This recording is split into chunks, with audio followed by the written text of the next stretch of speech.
Bonjour à toutes, à tous. Donc moi, je suis Florence Travers, donc je suis conseillère circuit court de la Chambre d'agriculture de Bretagne et je suis basée sur les Côtes d'Armor à Plérin. Donc on est bien dans le cadre du forum des circuits courts. Donc on avait une journée un mardi en présentiel à Rennes pour mémoire, et puis on vous propose des webinaires en ligne hier et aujourd'hui sur différentes thématiques, toujours sur les circuits courts. On est bien sur la thématique du storytelling.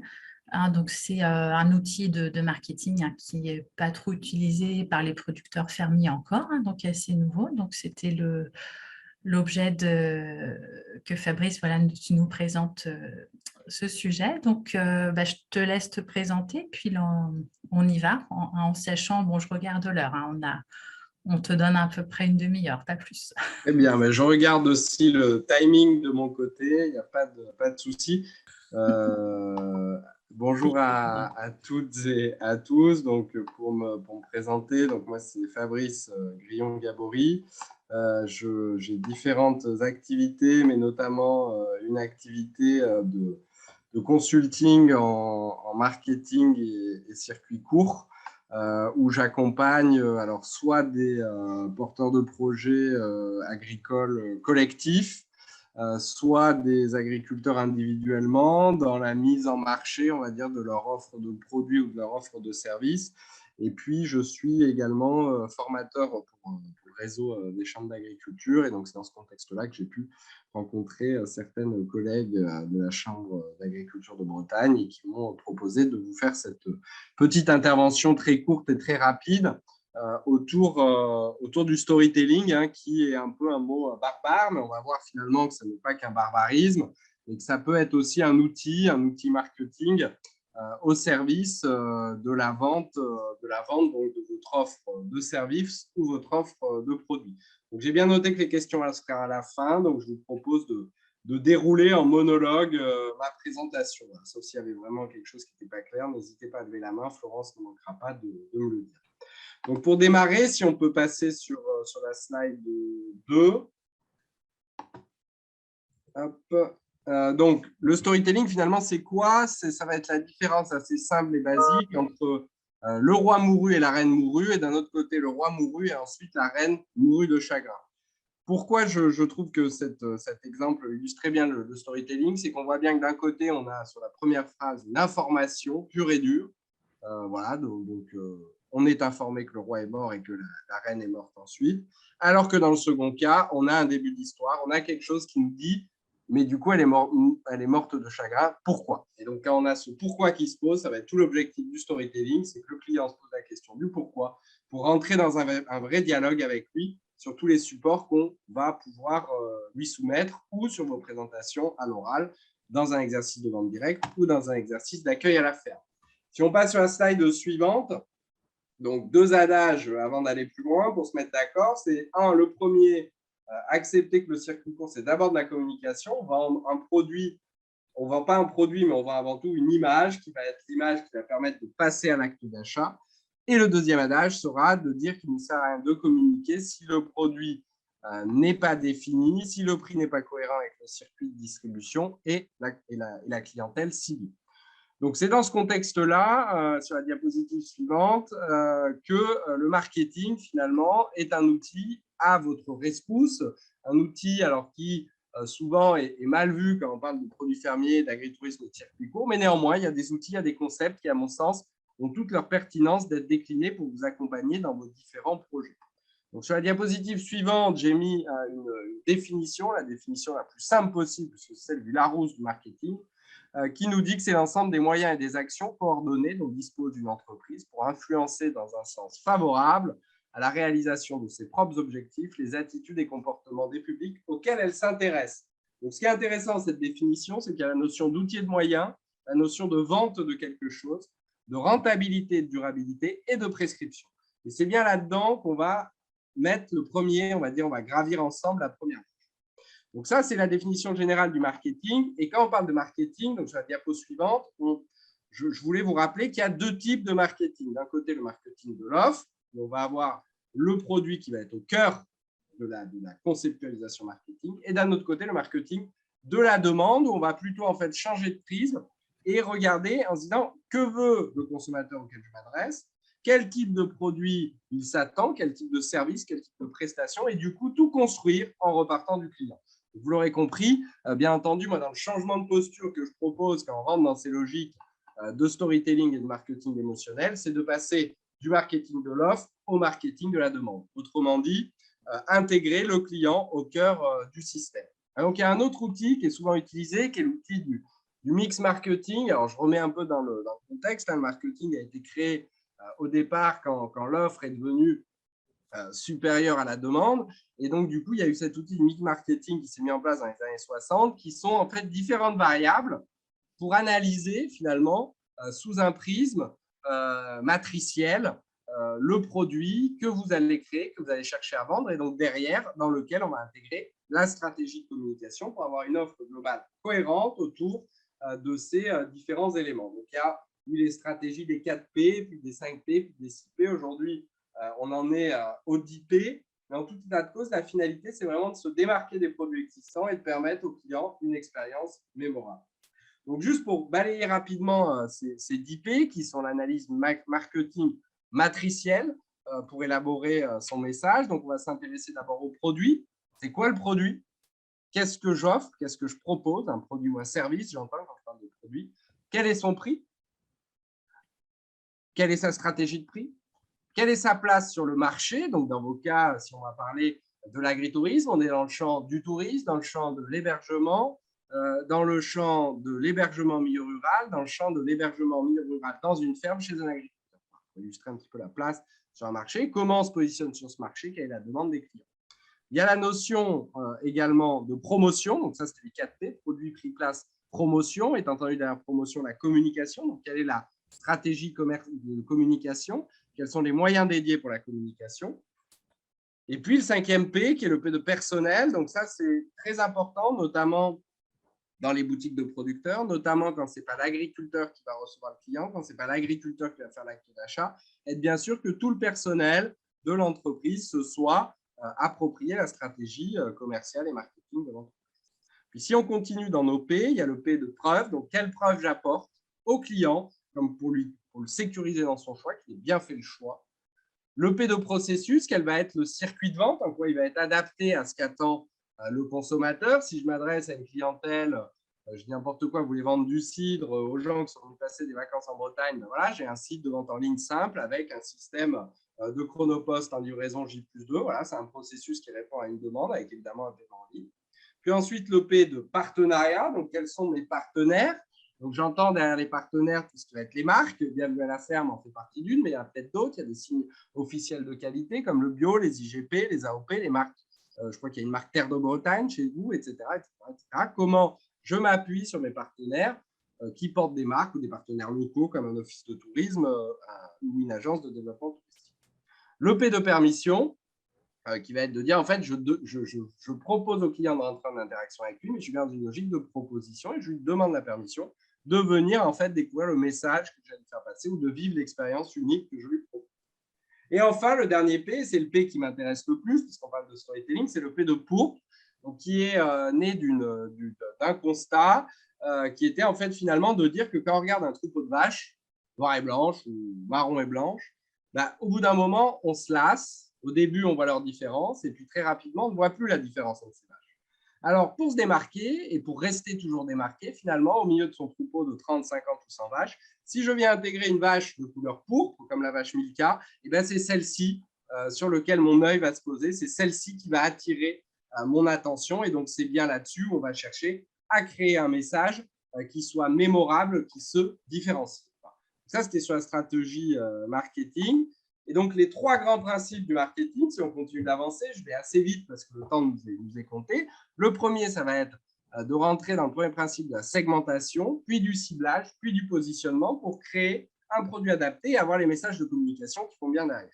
Donc, si on parle de segmentation, finalement, sur la diapo 10, c'est de se dire qu'on ne parle plus des consommateurs, mais on commence à réfléchir à dire quels sont mes différents types de consommateurs. Qu'est-ce que j'observe? Soit je suis sur un lancement d'activité, donc quels sont les éléments de l'étude de marché ou les éléments bibliographiques qui sont à ma portée pour appréhender les différents types de consommateurs. Ou si j'ai déjà un magasin ou si j'ai déjà un gîte, ben, j'étudie quelle est la clientèle en fonction des saisons, en fonction des jours, qu'est-ce qu'elle attend, qu'est-ce qui lui plaît, qu'est-ce qui ne lui plaît pas, etc. Donc, on va être vraiment dans cette logique de segmentation. Donc, je fais le panel du champ des possibles. Puis, je glisse sur la diapositive 11, où là, je vais vraiment faire la logique de segmentation ciblage. Donc, du coup, je vais venir identifier différentes cibles de clientèle en fonction de la segmentation et identifier mon cœur de cible. Mon client type, celui sur lequel je vais mettre l'énergie. Pourquoi? Parce que c'est celui qui, à un moment donné, va être celui qui me représente le plus de chiffre d'affaires, celui que je n'arrive pas à toucher, sur lequel je veux mettre le paquet pour arriver à le faire venir chez moi, ou celui, finalement, que je constate le plus présent dans mon magasin et que je veux sécuriser. Et enfin, du coup, une fois que j'ai vu la segmentation de ciblage, je peux enfin parler du positionnement sur la diapositive 12 en répondant en fait à 3 questions simples. C'est quoi le produit? À qui il s'adresse? Et qu'est-ce qui va le distinguer des autres? En quoi mon produit, c'est une vache pour? Donc, voilà, juste rappeler ces grands principes marketing. Donc, on a les matrices, segmentation, ciblage, positionnement. Et dans le positionnement, c'est quoi mon produit, à qui il s'adresse et qu'est-ce qui va le distinguer des autres? Et c'est bien ces éléments-là, une fois qu'ils ont été appréhendés, une fois qu'ils ont été travaillés, qu'on va pouvoir rentrer dans la logique de l'enchantement client. La diapositive 13, Florence, s'il te plaît. En partant du premier postulat, qui est de dire que mon client, il a des besoins. Donc, je passe du marketing au management de la relation client. Mon client est individualisé. Et donc, tout l'enjeu est d'écouter la voix du client et d'observer en fait quelle expérience il va vivre avant, pendant et après l'acquisition de mon produit ou de mon service. Quand je viens acheter 1 litre de lait dans une ferme, qu'est-ce que je vis avant? Qu'est-ce que je vis quand je bois mon lait? Il est bon, il est super, il y a de la crème, je retrouve le goût d'antan, etc. Et qu'est-ce que je vis après comme expérience? Ça va être la même logique si je viens passer un camping à la ferme, louer un cheval, etc. etc. Et donc, pour initier toute la démarche de l'enchantement client, c'est de repérer les centres d'intérêt, les besoins de reconnaissance d'un client individu qui permet de s'adapter en fait finalement à ses comportements, d'adapter son discours, d'adapter ses solutions, ses offres de produits pour répondre aux besoins du client. Donc, pour attaquer l'enchantement client, on repart du principe que le client, il a des besoins. Et d'intégrer le fait qu'accueillir quelqu'un chez soi, c'est se charger de son bonheur tout le temps qu'il est sous votre toit. Et donc, ce que je propose dans le storytelling, ça va être de rentrer dans la logique de la métamorphose sur la diapositive numéro 16, et c'est de se dire que les vendeurs, quels qu'ils soient, ils ont la possibilité d'émouvoir, de créer des sensations positives, d'influencer la perception, de déclencher des émotions. Donc ça, c'est vraiment cette logique de dire j'ai la capacité d'entrer en interaction avec le consommateur pour générer une réaction, quelle qu'elle soit. Et donc, l'enchantement client va se résumer, lui, en 4 grandes étapes. La première, créer un climat favorable et communiquer des émotions positives. On reviendra sur chacune de ces étapes. Faire vivre des sensations nouvelles, surprendre et dépasser les attentes. Et enfin, et c'est là qu'arrive le storytelling, partager son savoir par la communication narrative, par le storytelling. Et donc, ce que je voulais rappeler sur la diapositive 17, c'est que ce storytelling est à la portée de tous ceux qui en ont envie, que ça se conjugue avec la passion, et que tout l'enjeu, c'est de créer des conditions propices aux émotions positives, en se posant des bonnes questions sur l'environnement, sur le cadre dans lequel je suis, et de permettre à son client de s'ouvrir des sensations nouvelles et de dépasser des attentes en le surprenant, en essayant de créer le fameux effet waouh dont on parle souvent en marketing publicitaire. Donc, la première étape sur la diapo 18, c'est de créer un climat favorable. Donc, c'est l'accueil, c'est le passage de l'autre côté du miroir. Donc, c'est cette première impression qu'on va susciter au consommateur. Alors, soit sur un contact direct, je rentre dans un magasin, j'arrive dans une cour de ferme, ou je tombe sur une publication Facebook, je découvre un flyer à l'office de tourisme. Qu'est-ce que ça suscite chez moi comme émotion? La question de base, ça va être de dire, ça donne envie, ça ne donne pas envie. Alors, pour l'illustrer dans un lieu d'accueil physique, qu'est-ce que je fais quand le client arrive? Qu'est-ce qu'il voit quand le client arrive? Je vous ai mis en bas 2 petites photos.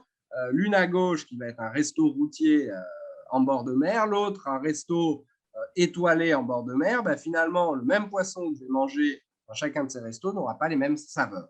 Et donc, c'est ce cadre du climat qui va avoir également un impact sensoriel sur notre perception et sur ce qu'on va retenir.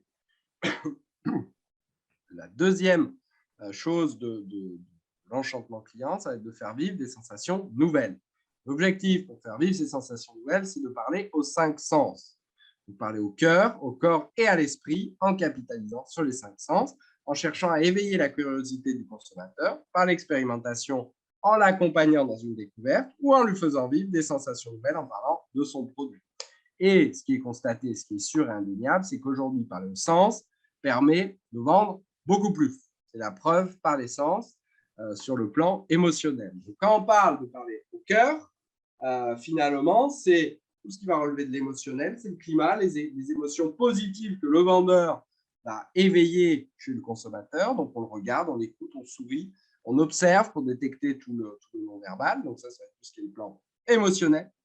Le corps, le plan physique, donc là, ça va être les fameux 5 sens dont on parlait tout à l'heure. On va chercher à faire vivre des sensations nouvelles. Et enfin, le plan intellectuel, où on va valoriser le produit et on capitalise sur la soif d'apprendre de chacun. On peut tous apprendre quelque chose et être surpris. C'est le truc qui dit « Ah ben merde, je suis con, je ne le savais pas. Maintenant, je le sais. » Et donc, du coup, c'est dans cette logique, toujours se dire quand on va créer un message de communication, on parle au cœur, au corps et à la tête.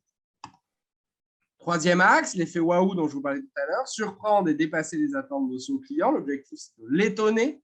Et donc là, vous avez dans vos exploitations agricoles de l'or entre les mains. Il y a plein de choses hors du commun qui vous paraissent des banalités pour vous. Donc, c'est tout simplement finalement prendre du recul et regarder ce qui se passe chez moi pour proposer en fait finalement aux clients de vivre quelque chose d'unique. Donc, ça peut être du divertissement, prendre un agneau dans les bras, une éducation, apprendre quelque chose à quelqu'un. Une chèvre se traite 2 fois par jour. Pour faire 1 litre de jus, il faut 4 kilos de pommes, ou alors de l'évasion. Le client va voyager, il sort de sa zone de confort, il ramène le troupeau à l'étable, à la stabule, à la bergerie avec vous, etc. etc. Donc, c'est de se dire finalement en quoi je peux faire vivre, diapo 22, une expérience positive et mémorable en intégrant que l'expérience client, c'est tout d'abord ce que le client attend et ses besoins, ce qu'il voit et entend et ce à quoi il s'attend, et ce qu'il va vivre. Et ce qu'il va vivre auquel il ne s'attendait pas. Et donc, enfin, partager le savoir en racontant des histoires, c'est là que va s'introduire le storytelling. Donc, ce que je propose, Florence, je ne sais pas si tu peux, si c'est toi ou si c'est moi, mais lancer la vidéo Lidl que je t'ai envoyée.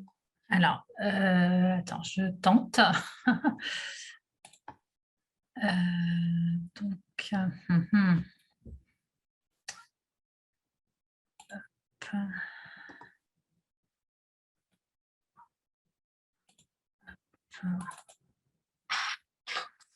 c'est bon?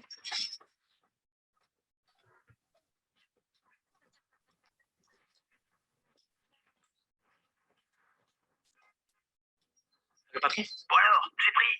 Il n'y a pas de On la différence. voit pas. C'est les mêmes partout. Les mêmes partout. Partout, patron. À Paris, Nice, Marseille, La Baule. Partout, quoi. Et même pendant les vacances. On est mal. Alors, moi, je On est la même vois. très mal. Attendez. Lidl, élu pour la 4e fois meilleure chaîne de magasins de l'année. Vous la voyez pas? Non. Non. Non. Alors, moi, je l'ai. Mince, bon. Je retente. Partager. Ah. Ah, je crois que ça va être bon. J'espère. S'il y a un expert dans la salle. Si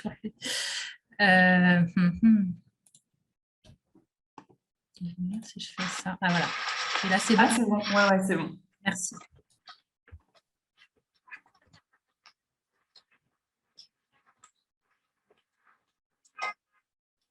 Le patron. Bon alors, j'ai pris.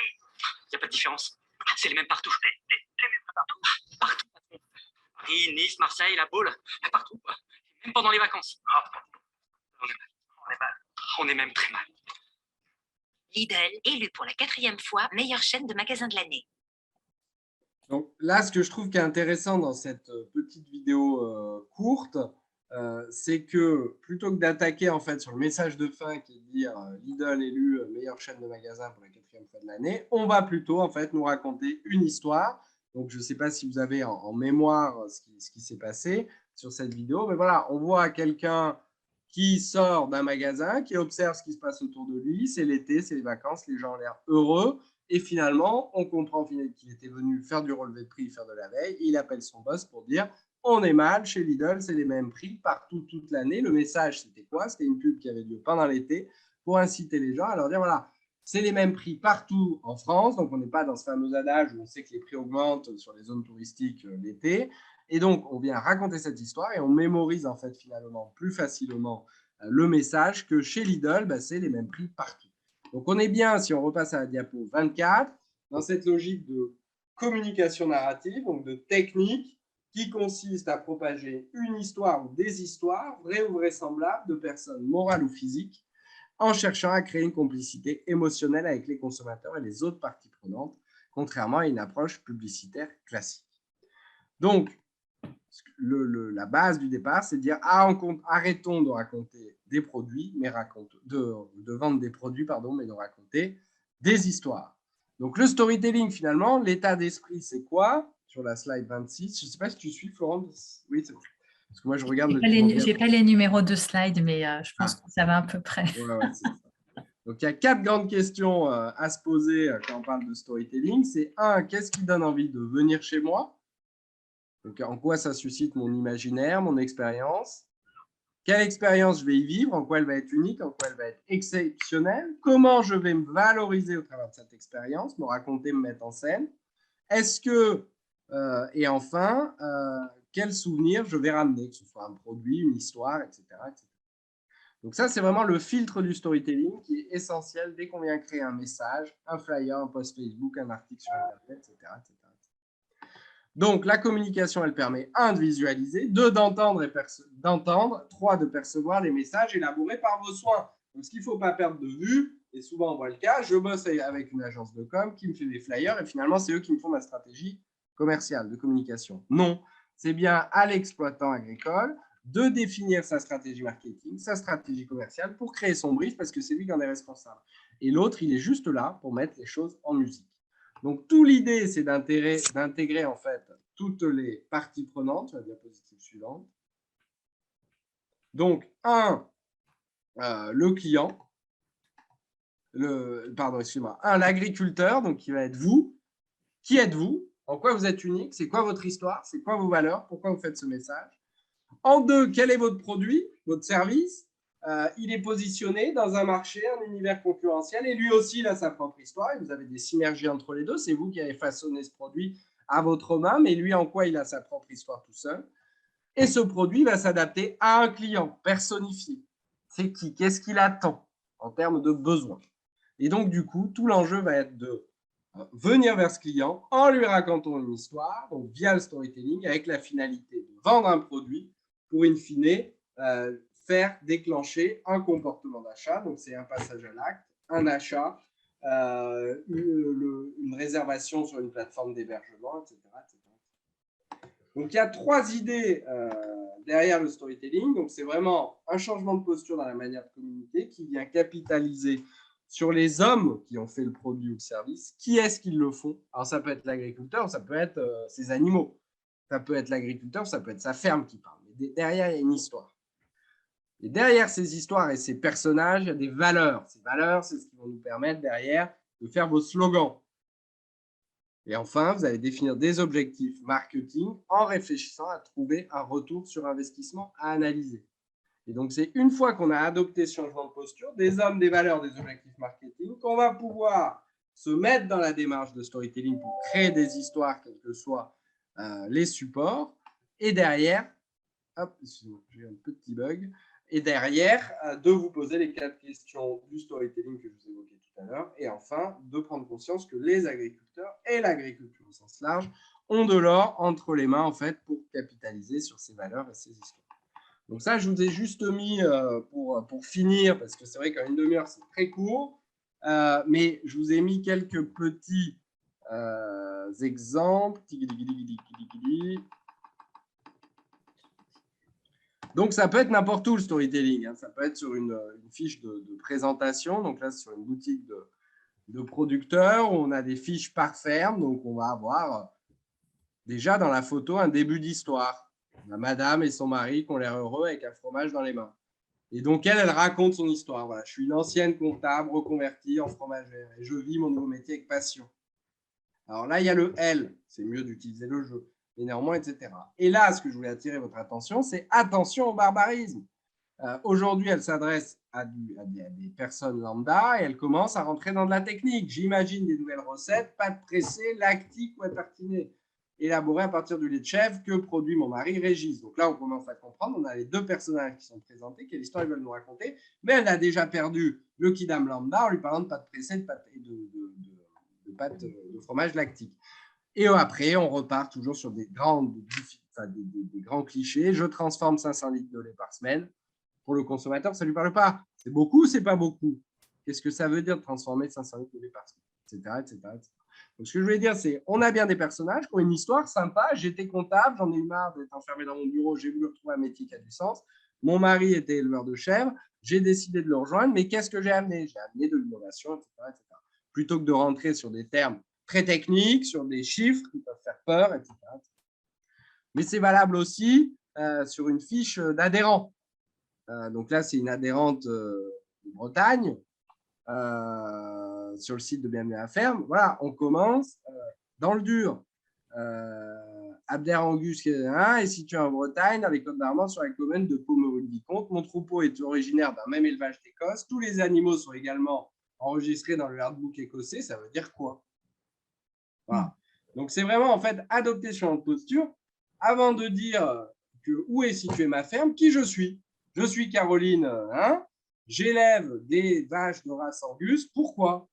Voilà. Et du coup, en fait, finalement, raconter un début d'histoire, parce que finalement, savoir que le troupeau est originaire d'Écosse, est-ce que ça apporte une info essentielle? Je ne suis pas sûr. Que tous les animaux sont enregistrés dans le Herdbook, ça va parler quand on est dans le milieu agricole, dans le milieu de l'élevage, ou sur une foire agricole, sur un concours. Mais par contre, à la personne qui vient sur le site Bienvenue à la ferme pour acheter une caissette de viande, je ne suis pas sûr que ça lui apporte beaucoup d'infos.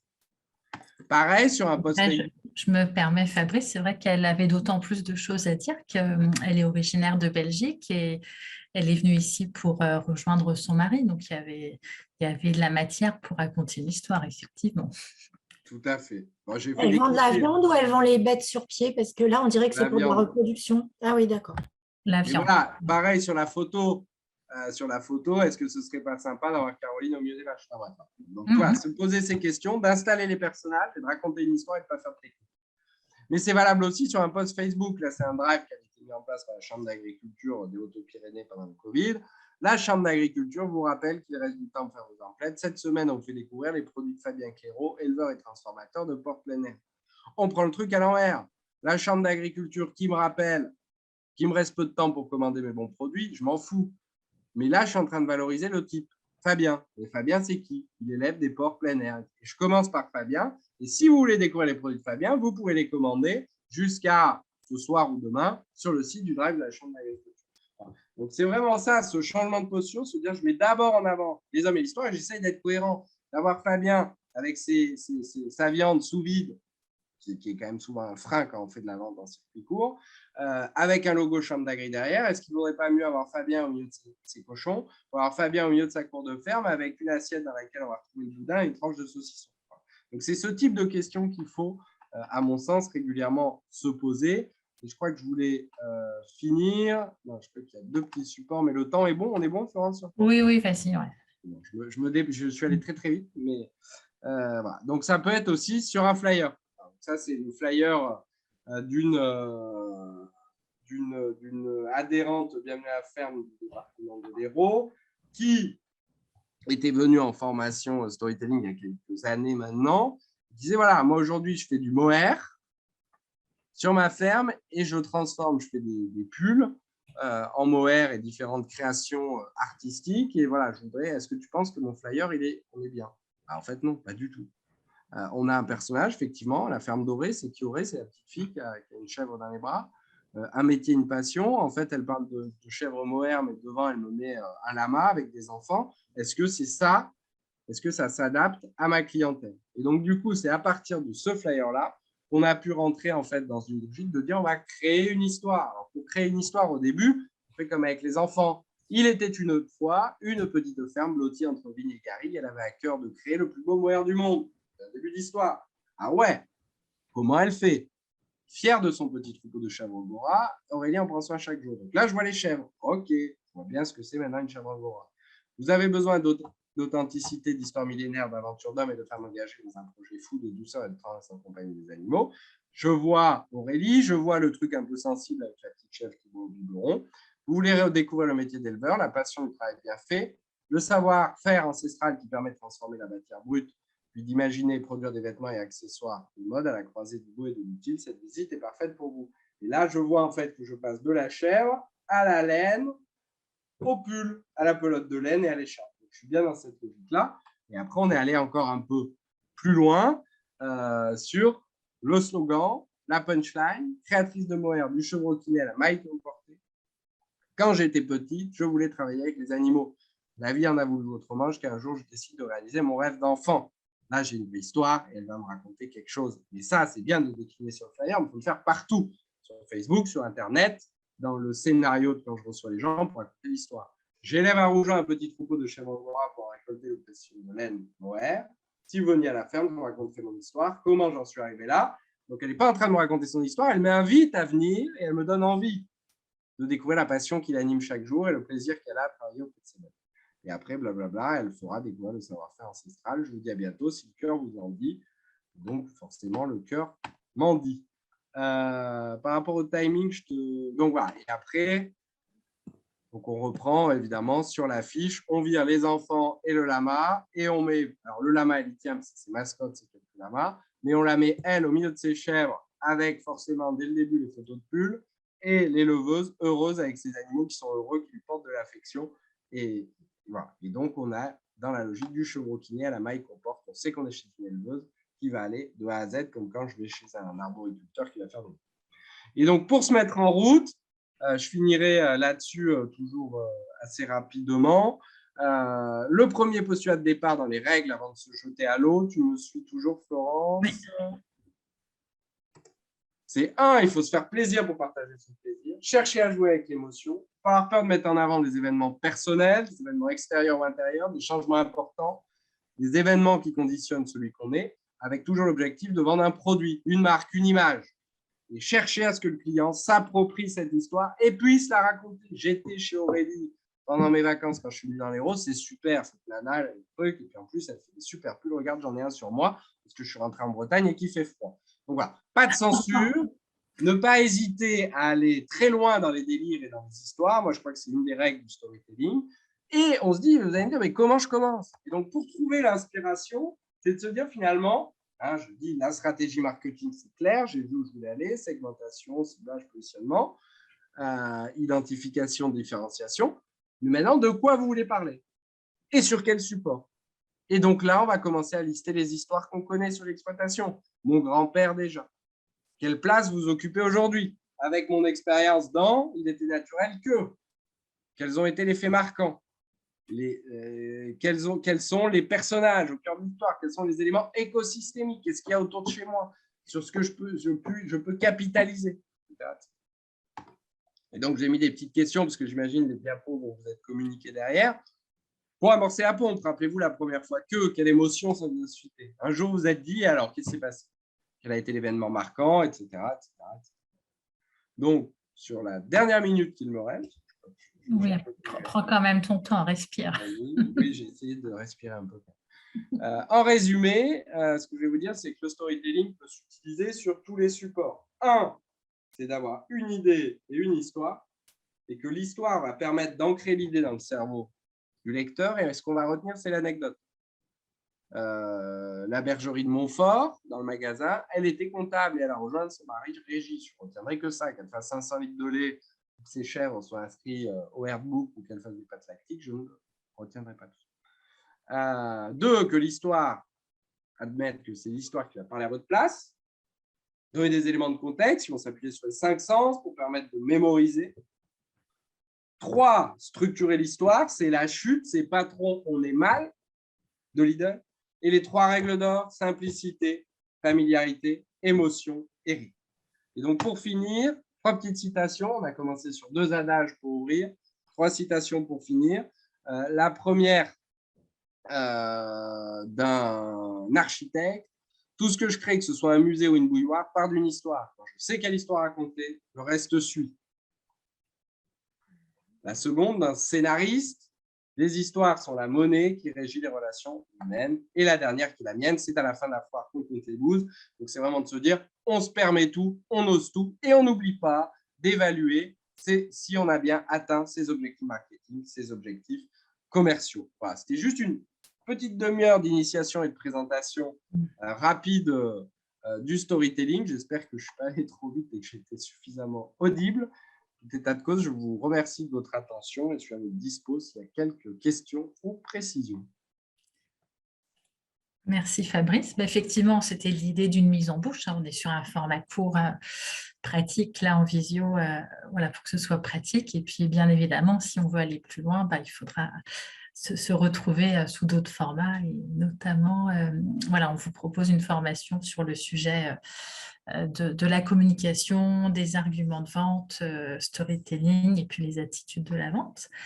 Alors, est-ce que s'il y a des questions, je propose qu'on les fasse plutôt par oral. Vous pouvez ouvrir vos micros, les poser, puis éventuellement, si vous avez assez de bandes passantes, d'ouvrir les vidéos, comme ça qu'on voit les visages, c'est plus sympa.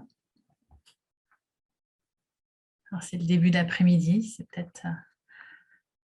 on est en une mise en bouche, mais en début d'après-midi. Oups. Alors, pas des questions, des réactions? Est-ce que vous voyez utiliser cet outil? Finalement, on peut dire que c'est un outil, Fabrice, du marketing, un nouvel outil. Est-ce que vous voyez utiliser cet outil-là pour mieux attirer et donner de l'émotion à vos clients?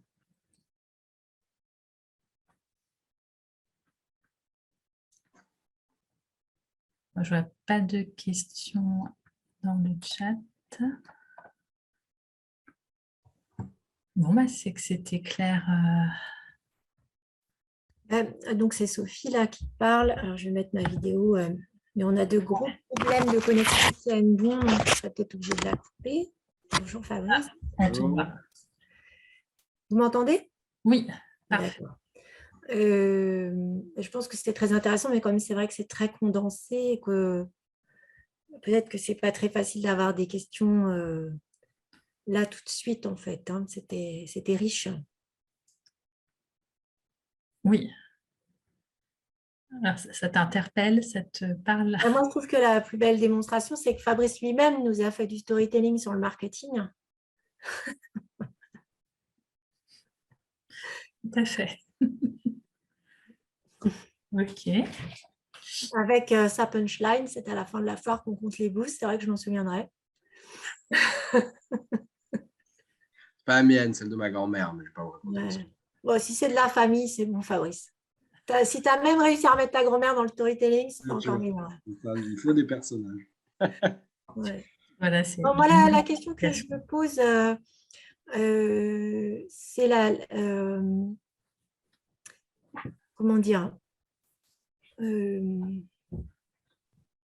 la difficulté qui peut se poser pour la mise en pratique. Il y a une question sur est-ce qu'on pourra avoir la présentation ensuite? J'imagine que oui, Florence. Oui, on vous l'enverra. On va voir sous quelle forme et on vous enverra quelque chose par mail. Oui. Ouais.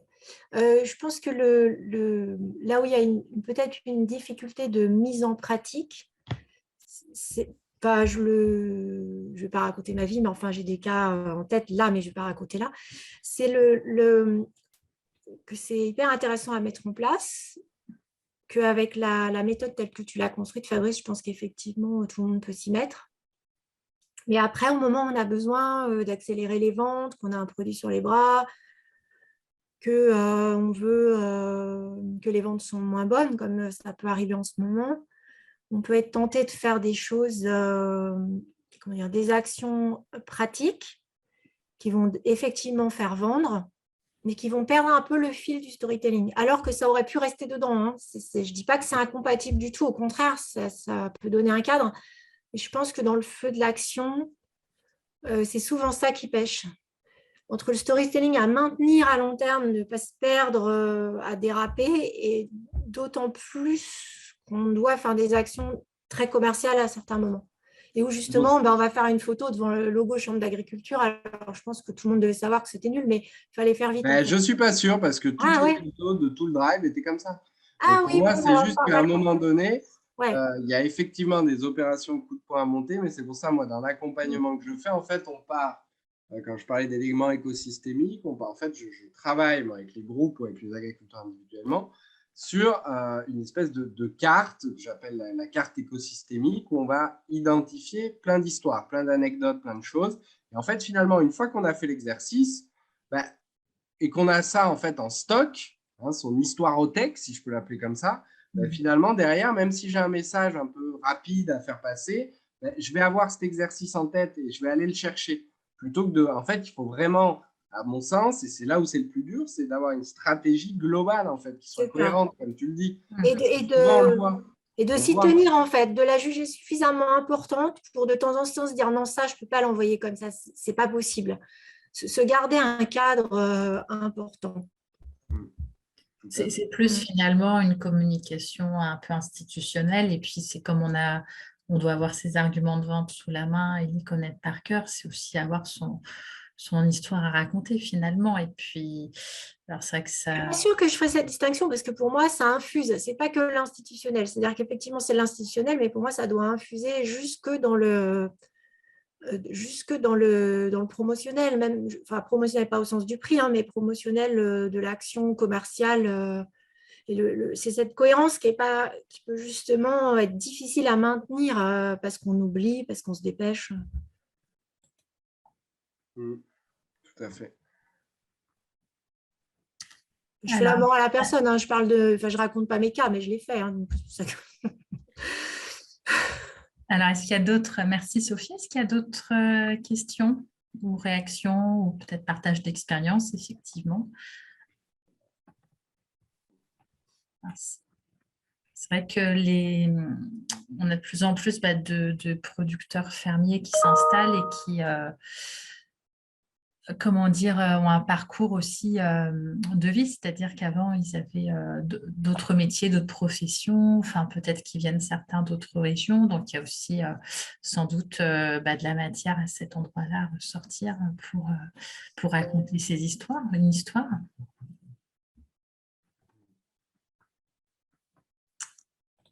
Et ce qui me paraît important, parce que parfois, ça m'est arrivé qu'on me dise « ouais, mais ça, c'est un peu exhibitionniste », et en fait, je pense que c'est important, parce que là, Fabrice, tu n'as pas eu le temps de le développer, mais de bien sentir qu'il faut s'adapter à sa propre personnalité. Tout à fait. Du coup, j'ai peut-être raconté un petit truc personnel de 5 personnes que je voulais avoir sur la photo et qui n'avaient pas envie d'être sur la photo. On dit, non, moi, je ne suis pas sur Facebook.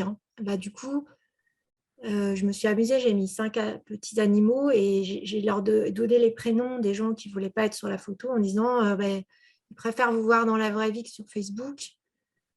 Et les voilà de gauche à droite. J'ai fait ça un peu en boutade parce que je ne savais plus comment faire et ça a bien marché en fait parce que ça a aussi respecté les personnes. C'était amusant de jouer sur ce problème que j'avais en fait. Oui, tu as raison. Souvent, c'est un écueil sur lequel il faut faire attention, c'est de ne pas se dire que… la limite, c'est de se dire, voilà, il faut des personnages, il faut que je me dévoile, il faut que je me mette tout nu. Non, le message, on l'élabore et vous choisissez ce que vous dites. Et quand je disais, il faut se faire plaisir pour être bon dans sa communication, je pense qu'on est en plein là-dedans. C'est-à-dire qu'il faut, à mon sens, maîtriser ce qu'on a envie de faire. Et si on n'a pas envie de mettre sa tête sur Facebook, sa tête sur un flyer, on trouve effectivement, comme tu le dis, Sophie, des moyens alternatifs. Et ce n'est pas une fin en soi. Pas une fin en soi. J'ai le cas avec des éleveurs, c'est pareil. Ils ne souhaitent pas se mettre en avant. Du coup, c'est leurs vaches qui mettent en avant. C'est pas grave. Les prénoms des vaches et on rigole là-dessus, quoi. Ça peut être la vache aussi qui raconte l'histoire de la ferme ou du produit finalement. Ouais. Ok. Bon, tu as des remerciements dans le chat, Fabrice, pour ta présentation, très intéressante. Bah, écoutez, je vous mets voilà, si vous voulez aller plus loin, les formations qu'on a prévues à la rentrée, hein, désormais à partir de septembre-octobre. Et puis le lien sur notre site internet où vous trouverez l'ensemble de nos formations, notamment en circuit court. Alors, je regarde, il y a d'autres. Ouais, il y a encore des remerciements pour la présentation.